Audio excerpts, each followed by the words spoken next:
Now, it goes without saying, we obviously wish them both well. They're both wonderful people. But it got us thinking, is it always a recipe for heartache when one partner feels left behind? You know, we're all successful women in our own right. We've all achieved levels that we wanted to achieve. You've obviously been in the situation, Janet, where you've been the breadwinner. What's your take on the whole Mark and Michelle thing? Mark and Michelle, I mean, I don't want to say who are they, but they're not exactly on my speed dial. She's so horrible. I love her. Well, I'm sure they're lovely people. But I think, actually, you have touched on a problem that a lot of people watching this programme will identify with. So it's all right for us to sit here and talk about earning money and being successful because we're high-profile women. But I think something's happened in Britain that's really interesting is that more and more women, probably more than ever now, are the breadwinners. And that will place an incredible strain on relationships, whether women want it to or not. You'll be the one that's earning more money than your husband or your partner, and when you go home and some of your partners will be at home all day, you've got to pretend that you're interested in what they've done, and you've got to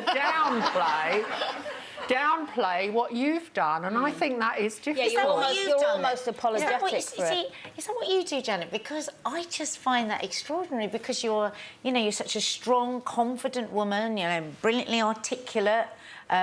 Sometimes a little bit scratchy. And I can't believe that you also do that with men. I think it's very, very difficult. In all my relationships, all the people I've been with, I think money can cause a tremendous amount of problems because you don't want it to, but it's like the elephant in the room. It's the subject you never talk about. But don't you think as well that no matter how much, we have moved forward so far in equality and all of that, but the natural instincts, I think, of most men would be that, from nature, and is that, men are the hunters. And I think that most men find it emasculating when the wife is earning more. I know Ray, when we first met, he had a terrible problem with that. He hated it. He never hated it in a way where he took it out on me or we had terrible rows. He understood it. Yeah. But he used to say to me, oh, I really want to get out there and I want to... on the days when I'd come home and go, I wish I could just win the lottery and then I could just stay at home and I could just be with the kids and do this.